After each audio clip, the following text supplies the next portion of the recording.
ನೋಡಿ, ಯಾಕಿಷ್ಟು ಸಿಎಂ ಪಟ್ಟಕ್ಕಾಗಿ ಪೈಪೋಟಿ ಚರ್ಚೆಗಳನ್ನ ಹುಟ್ಟು ಹಾಕ್ತು ಅಂದ್ರೆ, ಕೆಂಪೇಗೌಡ ಜಯಂತಿಯಲ್ಲಿ ಒಕ್ಕಲಿಗರ ಸಮುದಾಯದ ಒಬ್ರು ಸ್ವಾಮೀಜಿ ಕೊಟ್ಟಿರುವಂತಹ ಹೇಳಿಕೆ ಇಷ್ಟು ದೊಡ್ಡ ಮಟ್ಟದ ಚರ್ಚೆಗೆ ಗ್ರಾಸವಾಗ್ತಾ ಇದೆ. ಈಗ ಒಕ್ಕಲಿಗ ಸಮುದಾಯದ ಸ್ವಾಮೀಜಿ ಹೇಳಿದ್ರು ಅಂತ ಬೇರೆ ಸಮುದಾಯದವರು ಸುಮ್ಮನೆ ಕೂತ್ಕೊಳ್ತಾರಾ? ದಲಿತ ಆಯ್ತು, ಒಕ್ಕಲಿಗ ಆಯ್ತು, ಈಗ ಲಿಂಗಾಯತ ಆಯ್ತು, ಮತ್ತೊಬ್ರು ಸ್ವಾಮೀಜಿ ಎಂಟ್ರಿ ಕೊಟ್ಟಿದ್ದಾರೆ. ಈಗ ಈಡಿಗ ಸಮುದಾಯದ ಶ್ರೀಗಳ ಸರದಿ. ಸಿದ್ದು ಗದ್ದುಗೆಗೆ ಜಾತಿವಾರು ಧರ್ಮವಾರು ಪೈಪೋಟಿ ಪ್ರಾರಂಭ ಆಗ್ಬಿಟ್ಟಿದೆ. ಮುಖ್ಯಮಂತ್ರಿ ಬದಲಾವಣೆ ಮಾಡೋದೇ ಆದ್ರೆ ಬಿಕೆ ಹರಿಪ್ರಸಾದ್ ಅವರನ್ನ ಮುಖ್ಯಮಂತ್ರಿ ಮಾಡಬೇಕು ಅಂತ ಬೇಡಿಕೆ ಇಟ್ಟಿದ್ದಾರೆ. ಈಡಿಗ ಸಮುದಾಯದ ಪ್ರಣವಾನಂದ ಸ್ವಾಮೀಜಿ ಆಗ್ರಹಿಸಿದ್ದಾರೆ. ಹೆಚ್ಚುವರಿ ಡಿಸಿಎಂ ಮಾಡೋದಾದ್ರೆ ಹರಿಪ್ರಸಾದ್ ಅವರನ್ನ ಕೂಡ ಪರಿಗಣಿಸಬೇಕು.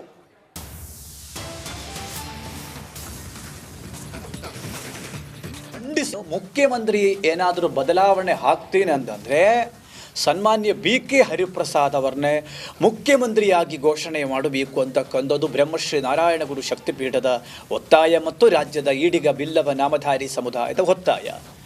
ಒಂದು ವೇಳೆ ಉಪಮುಖ್ಯಮಂತ್ರಿ ಸ್ಥಾನ ಹೆಚ್ಚುವರಿ ಮಾಡುತ್ತೀನಿ ಅಂದರೆ ಮುಖ್ಯಮಂತ್ರಿ ಈ ಬದಲಾವಣೆ ಮಾಡುವುದಿಲ್ಲ ಅಂತಂದರೆ ಉಪಮುಖ್ಯಮಂತ್ರಿ ಸ್ಥಾನಕ್ಕೂ ಕೂಡ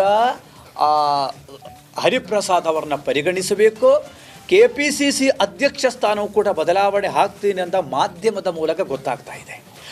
ಅದಕ್ಕೂ ಕೂಡ ಬಿಕೆ ಹರಿಪ್ರಸಾದ್ ಅವರನ್ನ ಪರಿಗಣಿಸಬೇಕು. ಯಾಕೆಂದರೆ ವಿರೋಧ ಪಕ್ಷಗಳನ್ನೇ ಸಾರಾ ಸಂಕಟವಾಗಿ ಟೀಕೆ ಟಿಪ್ಪಣಿ ಮಾಡತಕ್ಕಂಥ ಒಬ್ಬ ಧೀಮಂತ ನಾಯಕ. ರಾಜ್ಯಸಭೆಯಲ್ಲಿ ಸಾಕಷ್ಟು ಪ್ರಮೇಯಗಳನ್ನು ಮಂಡಿಸಿ ಹಿಂದುಳಿದ ವರ್ಗಕ್ಕೆ ಧ್ವನಿಯಾಗಿ ನಿಂದಿರತಕ್ಕಂಥ ನಾಯಕ. ಹಾಗಾಗಿ ಹರಿಪ್ರಸಾದ್ ಅವರನ್ನೇ ರಾಜಕೀಯ ಮೂಲೆ ಗ್ರೂಪನ್ನು ಮಾಡಿ ಈಗಾಗಲೇ ನೀವು ಕೂಡಿಸಿದ್ದೀರಿ. ಅದಕ್ಕೆ ಪರಿಣಾಮ ಈ ಪಾರ್ಲಿಮೆಂಟ್ ಚುನಾವಣೆಯಲ್ಲಿ ಕಾಂಗ್ರೆಸ್ ಪಕ್ಷ ಅನುಭವಿಸಿದ್ದೀರಿ. ನೀವುಗಳೇನು ಮಾಡಿದ್ದೀರಿ? ಈ ಪಾರ್ಲಿಮೆಂಟ್ ಚುನಾವಣೆಯಲ್ಲಿ ಅತಿ ಹಿಂದುಳಿದ ವರ್ಗದ ಎಲ್ಲ ವರ್ಗಗಳನ್ನೇ ಕಡೆಗಣಿಸಿದರು, ಹಿಂದುಳಿದ ವರ್ಗವನ್ನೇ ಕಡೆಗಣಿಸಿದರು. ನಿಮಗೆ ಬಂದಿರತಕ್ಕಂಥ ಓಟು ಬರೀ 9 ಸ್ಥಾನಕ್ಕೆ ಗೆದ್ದರೆ ಹೇಗೆ ಗೆದ್ದರು? ಯಾಕೆ ಆಯೋಯಿತಿ ಪರಿಸ್ಥಿತಿ ಅಂತ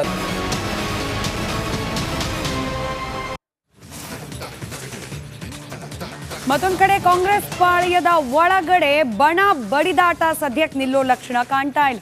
DK ಶಿವಕುಮಾರ್ ಅವರು ಯಾರು ಕೂಡ ಬಹಿರಂಗ ಹೇಳಿಕೆಯನ್ನ ನೀಡೋ ಹಾಗಿಲ್ಲ ಅಂದ ತಕ್ಷಣ KN ರಾಜಣ್ಣ ಅವರು ಅದು ಕೌಂಟರ್ ರಿಯಾಕ್ಷನ್ ಕೊಟ್ಟಿದ್ದನ್ನು ನಾವು ಗಮನಿಸಿದ್ವಿ. ಇದೀಗ ರಾಜ್ಯದಲ್ಲಿ CM DCM ಸಮರ ಜೋರಾದ ಬೆನ್ನಲ್ಲೇ ಸಿದ್ದು ಬಣ ಹಾಗೆ DK ಬಣದ ನಡುವೆ ಒಬ್ಬರಿಗೊಬ್ಬರು ಕೌಂಟರ್, ಒಬ್ಬರಿಗೊಬ್ಬರು ಸಾಥ್ ನೀಡೋ ಪ್ರಕ್ರಿಯೆ ಈಗಲೂ ಕೂಡ ಮುಂದುವರೆದಿದೆ.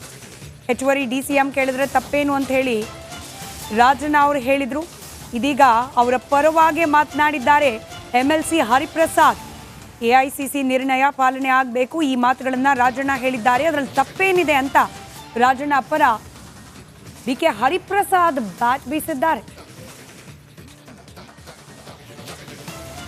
ಎರಡು ಒನ್ ಮ್ಯಾನ್ ಒನ್ ಪೋಸ್ಟ್ ಅಂತಕ್ಕಂಥದ್ದು ರಾಜಣ್ಣನವರ ಬೇಡಿಕೆ ಅಲ್ಲ. ಅದು ಉದಯಪುರ್ ರೆಸಲ್ಯೂಷನ್ ಅಂಥೇಳಿ ನಾವೇನು ಉದಯಪುರಲ್ಲಿ ಕಾಂಗ್ರೆಸ್ ವರ್ಕಿಂಗ್ ಕಮಿಟಿ ಮತ್ತು ಎಕ್ಸ್ಟೆಂಡೆಡ್ ವರ್ಕಿಂಗ್ ಕಮಿಟಿ ತೀರ್ಮಾನ ಆದಾಗ ಅಲ್ಲಿ ಪ್ರತಿಯೊಬ್ಬರೂ ಸಹ ಒನ್ ಮ್ಯಾನ್ ಒನ್ ಪೋಸ್ಟ್ ಅಂಥೇಳಿ ರಾಜ್ಯ ಮಟ್ಟಗಳಲ್ಲಿ ಯಾರೂ ಸಹ 2 ಸ್ಥಾನಗಳಲ್ಲಿ ಇರಬಾರ್ದು ಅಂಥೇಳಿ ಭಾಳ ಸ್ಪಷ್ಟವಾದ ತೀರ್ಮಾನ AICC ವರ್ಕಿಂಗ್ ಕಮಿಟಿ ಡಿಸಿಷನ್ ಇದೆ AICCದು. ಆದ್ದರಿಂದ ಅದನ್ನು ಪಾಲನೆ ಮಾಡಬೇಕು ಅಂಥೇಳಿ ರಾಜಣ್ಣ ಅವರು ಹೇಳಿರ್ತಾರೆ ವಿನಃ ಅದು ಅವ್ರದ್ದು ವೈಯಕ್ತಿಕವಾದ ಆಗೋದಿಲ್ಲ ಅಂತ ನನಗೆ ಅನಿಸುತ್ತೆ. ಮತ್ತು ಸಮುದಾಯಗಳಲ್ಲಿ ಕೇಳ್ತಕ್ಕಂಥದ್ದು ಈಗಾಗಲೇ ನಾನು ಸ್ಪಷ್ಟವಾಗಿ ಹೇಳಿದೆ, ಶಾಸಕಾಂಗ ಪಕ್ಷದಲ್ಲಿ ಅದೇನು ತೀರ್ಮಾನ ಆಗುತ್ತೆ ಅದರ ಮೇಲೆ ತೀರ್ಮಾನ ಆಗುತ್ತೆ. ಕೆಲವು ಸ್ವಾಮೀಜಿಗಳು ಕೂಡ ಹೊರಟುಬಿಟ್ಟಿದ್ದಾರೆ.